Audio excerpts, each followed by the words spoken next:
जय जय बल्लभ विठ्ठल गिरधारी, जमुना जी की बलहारी। जय जय बल्लभ विठ्ठल गिरधारी, जमुना जी की बलहारी।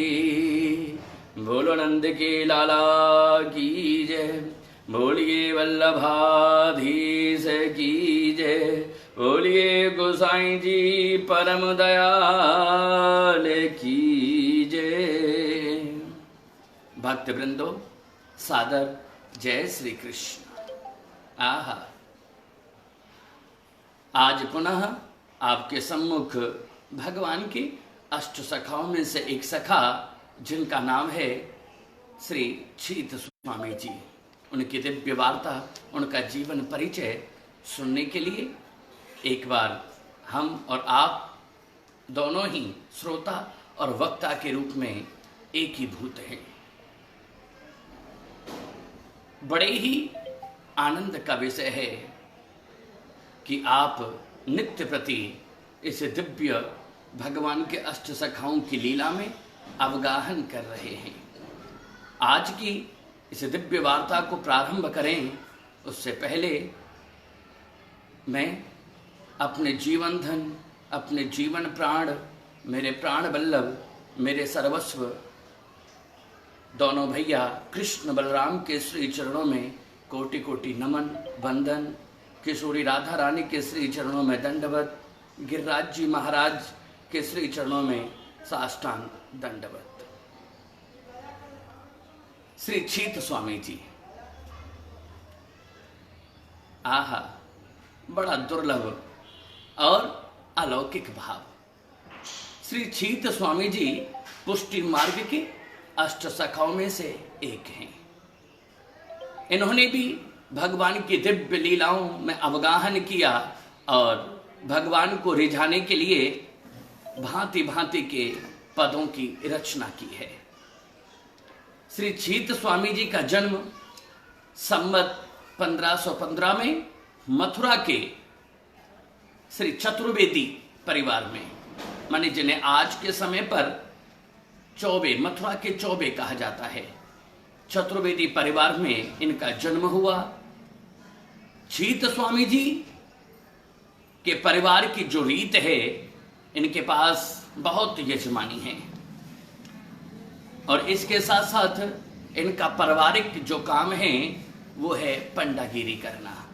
लोगों को भगवान की वात्सल्य की लीलाओं को, भगवान की क्रीड़ा स्थली के बारे में अपने अपने यजमानों को दिव्य ज्ञान प्राप्त कराना, यही इनका दिव्य और अलौकिक काम था। लेकिन छीत स्वामी जी शुरू से ही चौबे होने के कारण, माने इन सब का भाव ऐसा, ये थोड़े उद्दंडी थे, थोड़े क्रोधी थे। ऊधम करना, उद्धित रहना, ये इनकी पहचान थी मथुरा में। और छीत स्वामी जी एक बहुत अच्छे कवि भी थे और एक निपुण संगीतज्ञ भी। संगीत के बारे में इनकी बहुत चर्चाएं होती थी। अच्छी अच्छी कल्पनाएं लिखना, भगवान की लीलाओं को लेकर के सुंदर सुंदर पद्य गद्य लिखना इनका अलौकिक स्वभाव था। एक बार श्री छीत स्वामी जी एक बड़ी अद्भुत क्रीड़ा करते हैं, एक अद्भुत ऊधम करते हैं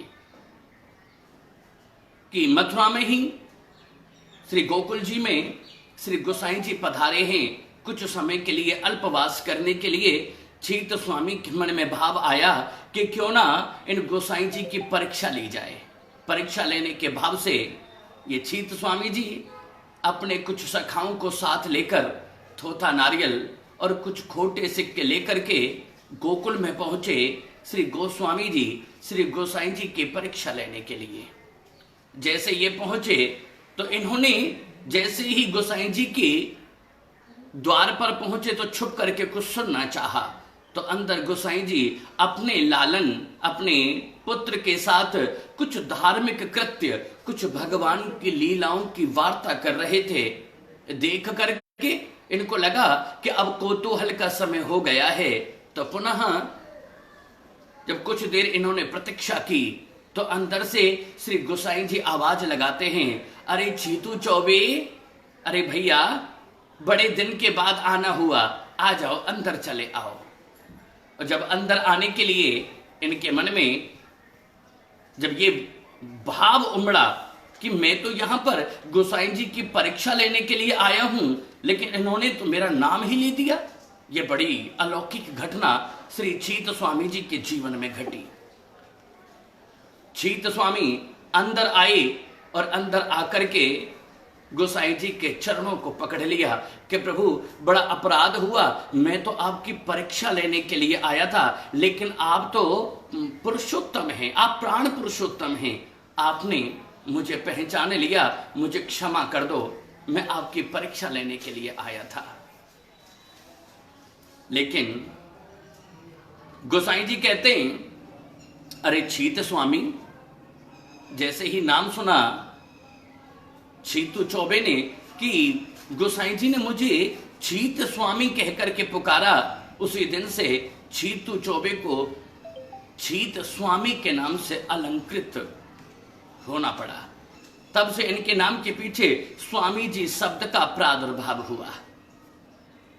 चीत स्वामी गोसाई जी के चरण पकड़ के रोदन करते हैं, रोने लगते हैं, क्षमा मांगते हैं बारंबार, लेकिन गोसाई जी मुस्कुराते हैं, अरे चीत स्वामी कोई बात नहीं, तुम मेरी परीक्षा लेने के लिए आए तो क्या हुआ, लेकिन आज तुम सही द्वार पर पहुंचे हो, बड़े दिन तुम्हारी प्रतीक्षा करनी पड़ी।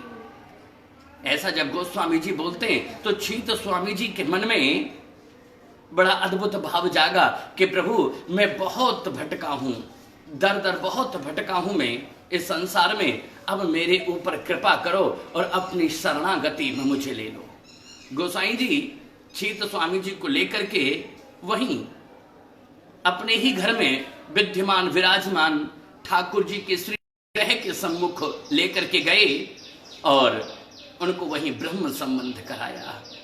ब्रह्म संबंध होते ही श्री चीत स्वामी बड़े भाव विभोर हुए, अपने श्री गोसाई जी की कृपा, अपने ठाकुर जी की कृपा को देख करके इनके मन में एक बड़ा अलौकिक, बड़ा सुंदर भाव को इन्होंने पद के रूप में व्यक्त किया। बड़ा सुंदर भाव इन्होंने उसी समय उस पद का निर्माण किया और श्री गोसाई जी और श्री ठाकुर जी के सम्मुख प्रस्तुत किया है कि भई अब गिरधर सो पहचान, भई अब गिरधर सो पहचान, छोटो बड़ो कछु नहीं देखो, छोटो बड़ो कछु नहीं देखो,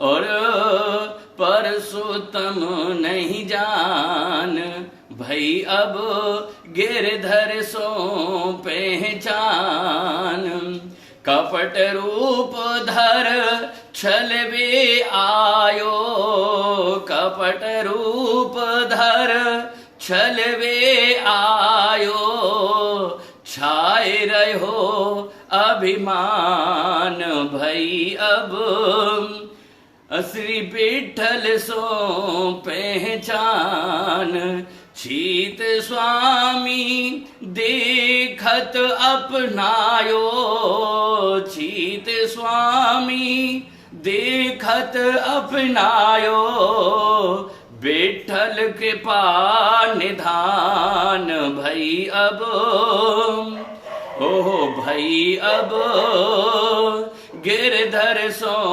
पहचान।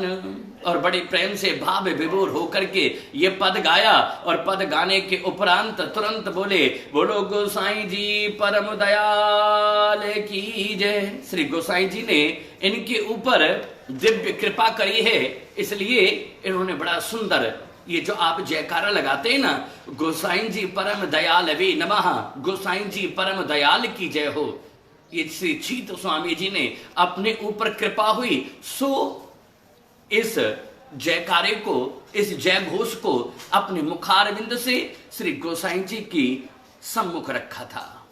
एक बार श्री चीत स्वामी अपने यजमान, क्योंकि इनका पंडागिरी का काम है मथुरा में, चौबे परिवार में इनका जन्म हुआ, तो इनके यजमान थे बीरबल, बादशाह अकबर के जो मंत्री हैं बीरबल जी इनके यजमान हैं। एक बार वार्षिक दक्षिणा लेने के लिए साल में एक बार ये बीरबल के यहां जाते थे और अपनी वार्षिक दक्षिणा लेकर के आते थे। ये दक्षिणा लेने के लिए पहुंचे और वहां इन्होंने बड़ा सुंदर ठाकुर जी का पद गाया, तो यहां बीरबल को अच्छा नहीं लगा। बीरबल ने रोक दिया कि अरे चीत स्वामी जी, आप ये पद ना गाओ, क्योंकि यहां पर जो यहां के बादशाह हैं अकबर, शायद उनको अच्छा ना लगे। जब चीत स्वामी जी को पता लगा कि मुझे रोक दिया है पद गाने से, और डर के मारे कि कहीं अकबर को बुरा ना लगे, कहीं कोई सजा ना दे दे, तो चीत स्वामी जी के मन में यह भाव जागृत हुआ कि ऐसी दक्षिणा लेना तो बेकार है।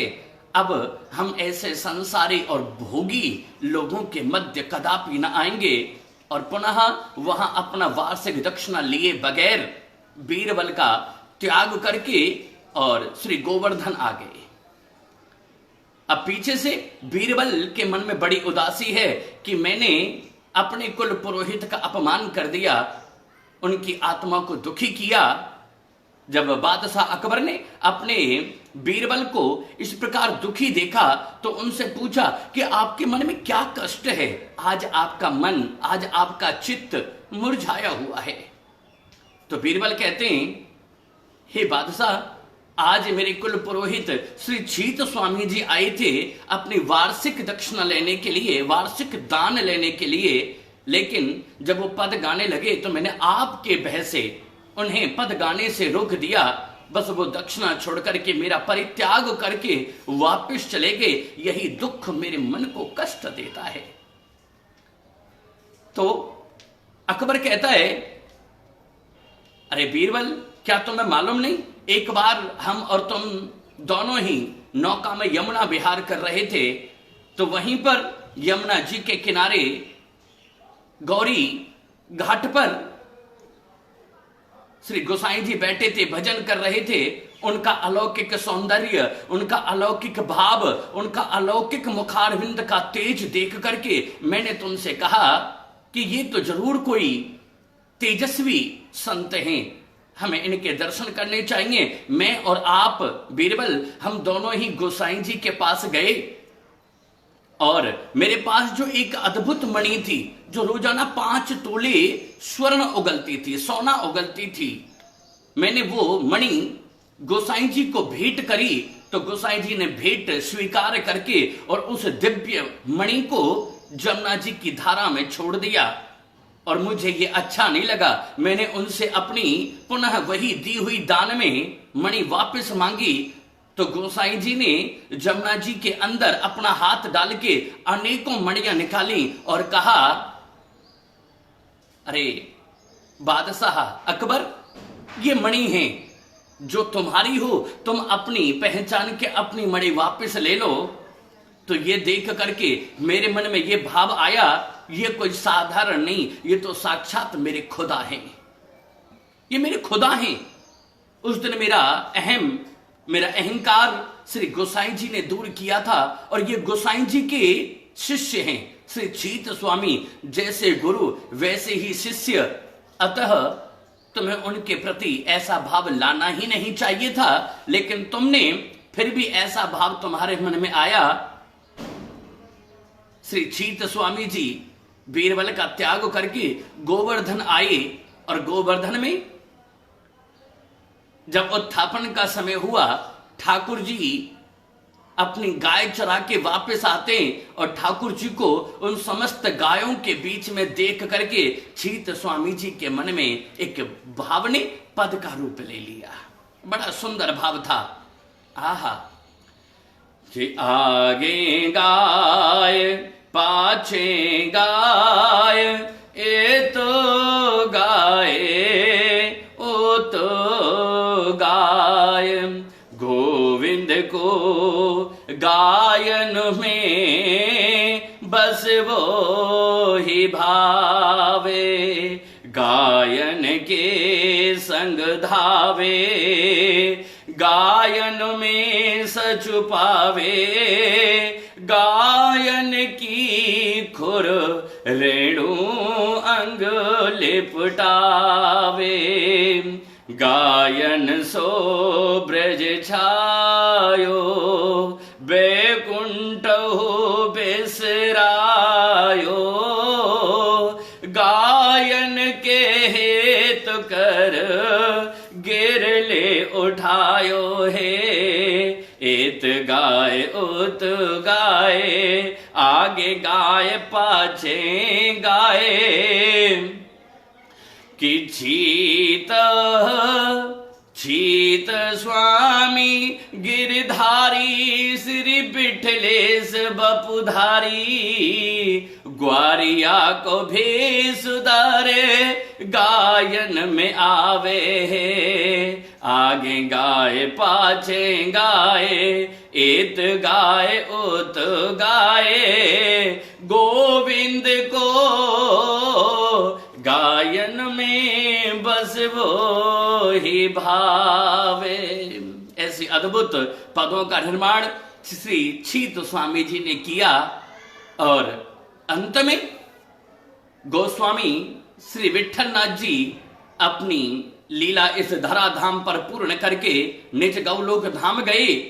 ये समाचार जब छीत स्वामी जी ने सुना तो उनके मन में अतिशय वैराग्य उत्पन्न हुआ और सम्मत 1642 में इन्होंने भी अपनी देह का परित्याग करके अपने पूज्य सद्गुरुदेव पूज्य श्री गोसाई जी के सानिध्य में गौलोक धाम की यात्रा में जाने के लिए, अपने दिव्य लीला में प्रवेश करने के लिए गोस्वामी जी के चरणों में अपना चित्त लगाया और सीधे गौलोक धाम पहुंच गए हैं।